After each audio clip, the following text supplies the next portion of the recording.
Hey guys, welcome back to another video. Today I want to talk about the Fuji Xt3 versus the Sony A7 III for videography. There are some main points that I want to go ahead and address with you guys before we start. I'm primarily a wedding videographer, so I make mostly wedding films, so I'm going to be talking about in that sense. I don't do much production work with either of these cameras in the sense of commercial shootings. I do a little bit of it now and then, but primarily I do weddings. So I'm going to be talking about those aspects of these cameras and what I love about both of them. The first point about both of these systems that I really enjoy using is the autofocus. Fuji Xt3 has masters autofocus really well as the Sony A7 III. The Sony mirrorless camera system is known for the autofocus now because it's really up there with the Canon dual pixel auto system. I've gotten to use the Canon C100 before, and that camera is an amazing camera. A buddy of mine allowed me to use, and the autofocus was pretty sharp, really fast, and I feel like the Sony and also the Fuji Xt3 are up to that par. What I really love about both of these systems is how much you can customize the auto system and the responsiveness, tracking points, and just different modes overall. I found with the Fuji Xt3 it just had a little bit more flexibility to really change it, and if you had a subject locked in, even though if another subject would walk to it or whatnot, it wouldn't lose its focus on that subject. And that's one of the things that I really love, because doing weddings, I primarily would focus on the bride. If anybody would walk on, it just take away that focus. But once it locked on really well, and I didn't have to keep guessing or making sure that it was on focus. With the Sony A7 III, I really enjoy the touch to focus features that it has as well. Its focus is definitely its strength. It covers the whole screen. Be able to shoot with both of these cameras and be able to rely on the autofocus is very important to me. I normally use native lenses or third-party lenses that have autofocus, that has the focus features on the lenses, because I heavily rely on it. And I'll be honest, I'm one of those filmmakers that don't use manual focus unless I'm in this type of setting where I can control it and make sure I'm pinpoint focused and be able to change it from time to time. So that's kind of the biggest features, really what I love about this camera. Both of these cameras really excel in this point regarding autofocus. Now, the next major point that I really look forward to a camera for doing weddings is color profiles, and how much flexibility do I have to be able to change the profiles, and also when editing, how much flexibility do I have to manipulate both of those colors. And I've been being able to find that middle ground with Fuji Xt3, because its color profiles are amazing. You can shoot F-Log and also HLG. However, I prefer to shoot with the Fuji and actually the internal profile at 10-bit H.265, and what it allows me to do is not have to color grade so much to bring it back to life and then apply a LUT so I can stylize the video. However, it just allows me to apply a LUT and just manipulate a little bit of it and get it back to where I need to, and I don't have to heavily color grade. Again, I am making wedding films, so I do not need to be spending boats and loads of time on color grading these films to get a certain look and just bringing it back to life to have more highlights or this or the other. What it allows me to do shooting an internal profile on the Fuji is when I'm actually shooting on the field, I'm able to properly expose, not have to worry about if I'm overexposing or underexposing, because I know I'm getting the image. When I apply the LUT, I'm just able to correct it a little bit, manipulate it, and that's what I love about the 10-bit aspect of the Fuji, where I can still retain the quality and not sacrifice the colors and not sacrifice the overall image integrity of it. And so that's probably one of the things that I love the most about the Fuji Xt3. Now, the Sony A7 III for video is also a beast. I gotta say that the HLG is probably the best profile that they have there. I use specifically HLG3, and I did customize a little bit. I'll share those settings in a different video, probably in the description down below. But I really enjoy using HLG. It really retains the highlights, easy color grade, but it's not as easy as the Fuji with the internal profile. What I like using the HLG is for making these type of YouTube videos or control settings where I just want to get more dynamic range out of my highlights. Normally when I use my Sony's for video, I normally use it in the 4K 24 frames per second. I like that full frame look and having that flexibility I prefer to using my my Sony A7 III rather than my Fuji. And I'll talk a little bit more about different bit rates and frames per second settings that I prefer when using these cameras. But when it comes to shooting interview styles or anything of that nature, I prefer using the Sony, having that full frame look, and depth of field is important to me. For both of these cameras, I do have two different ways of using them per se. I like to use the Fuji Xt3 as my B-roll camera because I love that it has 4K 60, its autofocus is great, and just the look of it overall. Now the ergonomics is also important to me since it's a light camera, and I also use the 23mm f2 primarily on the lens, and I use the Crane 2 as well.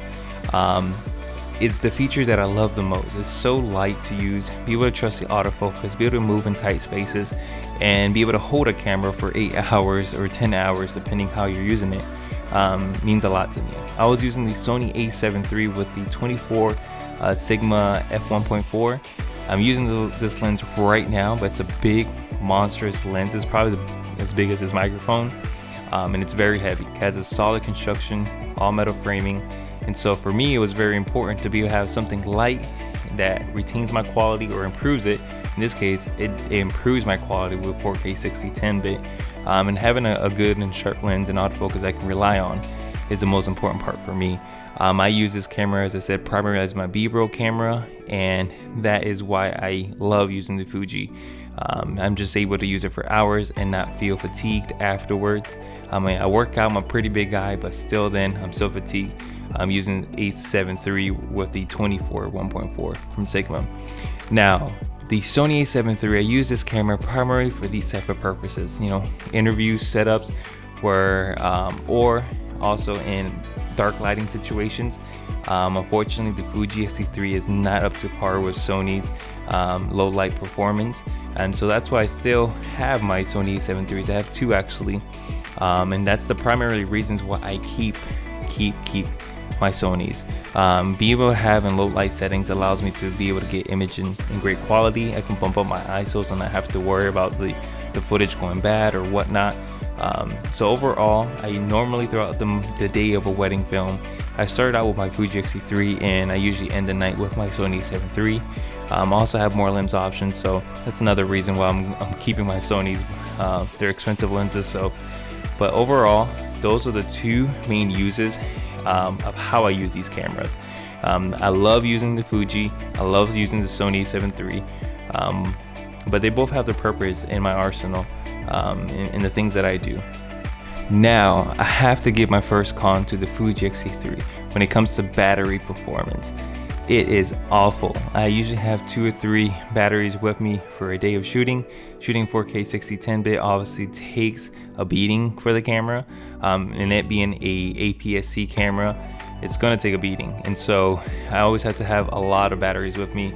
The A7 III has the new Z batteries from Sony, so I have one of those that'll last me the whole day of shooting a wedding, which is pretty amazing. So now that I don't use it as I did heavily when it comes to B-roll footage, the battery barely even hits 80% by the end of the night. So I know if my Fuji Xt3 was to die completely or had no extra batteries, but I do have like 8 or 10 of them, that's the downfall when I only have really 2 extra 2 batteries for the Sony A7 III, one for each camera. It'll last me way beyond, you know, the actual event. So that's a really strong plus for the Sony. Now when it comes to Sony, I have to give it a negative. We've been waiting for this for a very long time, and we still have not gotten it with any of the other new cameras they've released, any updates or anything. We want 4K 60, 10-bit or 12-bit, but we haven't even gotten that. And that was the main reason why I picked up the Fuji Xt3. I could spend $1,500 on the body alone and be able to have a camera that can shoot 4K 60, 10-bit. And if you want to connect an external monitor, recorder, you can do that and record in higher bit rates. And that was the part where it really made me disappointed in Sony. Right now I feel Sony, obviously everybody's banking on in releasing of the Sony A7S III, and they haven't released it yet. Who knows when it's coming, if it's going to be by the end of the year or not. But still, them not releasing 4K 60 when Panasonic, Fuji, probably Canon with the higher up models, but other more cameras are releasing with those features, especially the Black Pocket Cinema camera, the Z Cam, and other cameras manufacturers out there releasing these features. Even 6K now, like it's insane, it's crazy, but Sony's falling behind, and I feel like they're getting to Canon's level where they're not pushing or innovating anymore. I'm just gonna say is that the Sony A7S3 better deliver. I've been waiting it forever. I'll be honest, I probably might not pick it up because the Fuji Xt3 is amazing, but if the Sony A7S3 is like beyond this world, we'll have to see. Right now, all of us are expecting it, especially if you're a Sony user, to be beyond this world, and that's the reason why I picked up the Fuji. I got tired of waiting for 4K 60. I needed something that had great autofocus, so I couldn't pick up the Panasonic GH5 or the S.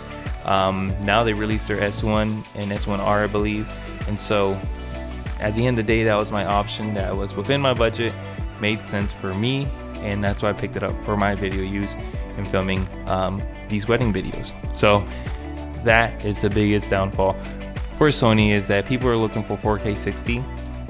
We don't have it yet. They don't have it. And so, yeah, that's the biggest negative. Now, the downside to the Fuji Xt3 is definitely it not being full frame. Since it's not a full frame camera, we're not able to have that good low light performance that we really love and like from Sony. And if it had that low light performance, I think it would be my main solid camera for it. But since it's not a full frame camera lens, it doesn't allow enough light into the sensor to be able to be great in those conditions. And so the Fuji, you know, as great as it is, I can't trust it at night when it comes to it if it's not well lit. Unlike the Sony A7 III, I'm able to use that footage in a dark situation and know it's still going to be good, still going to be comparable, and be able to use for these wedding films.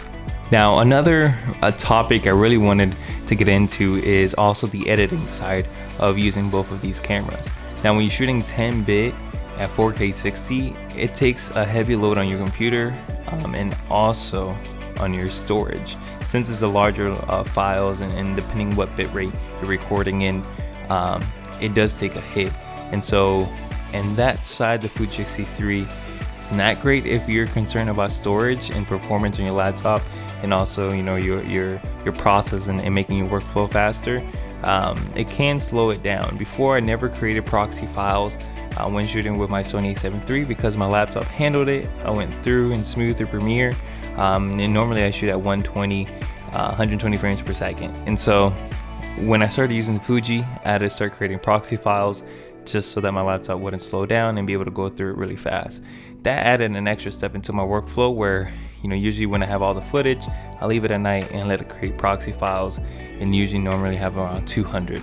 Now, during a wedding shoot, I usually collect about 300 gigs worth of content, and so at that point, it's gonna be a long night of it just working and hauling. But if you set up your workflow manner in a way that it won't disturb you from, you know, your other projects and other things, that's why I just dump everything, leave it at night, wake up in the morning, and it's all done, and I can, you know, go about my day.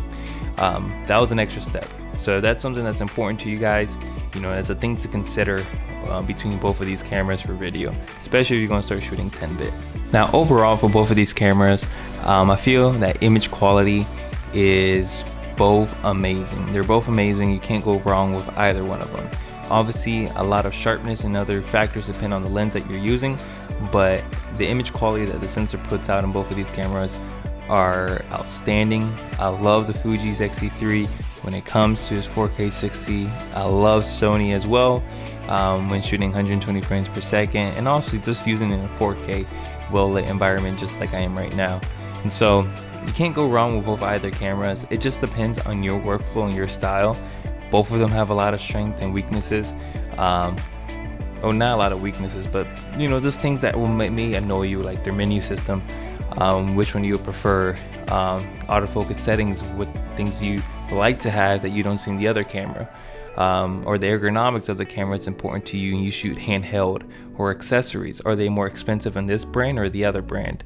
You know, just little things that that as a filmmaker, you get to start finding out what it is that you like until you actually get out in the field and doing it. And so overall, I love both of these cameras. That's why I still have them both. And maybe later on in the future, I might, change cameras or change to a full different ecosystem.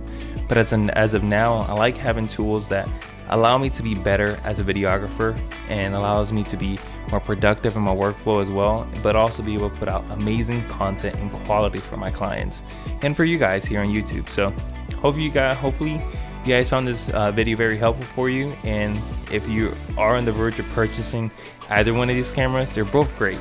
They're both very different in what they were made for. And remember, Sony A7 III is the starter into full frame with an amazing offer that they offer with quality, pricing, and options and specs. But for videography purposes, this is what I wanted to dive into today. But if you like this video, go ahead, give a big thumbs up, subscribe, leave a comment down below and things that you would like to see from both of these manufacturers to produce, or things that you already enjoy using about both of them, or just tips of the trade that, hey, maybe I don't know about focus settings that you guys can share over to me regarding the Sony or the Fuji, or just tips overall. But I appreciate you guys, and I'll see you in the next one.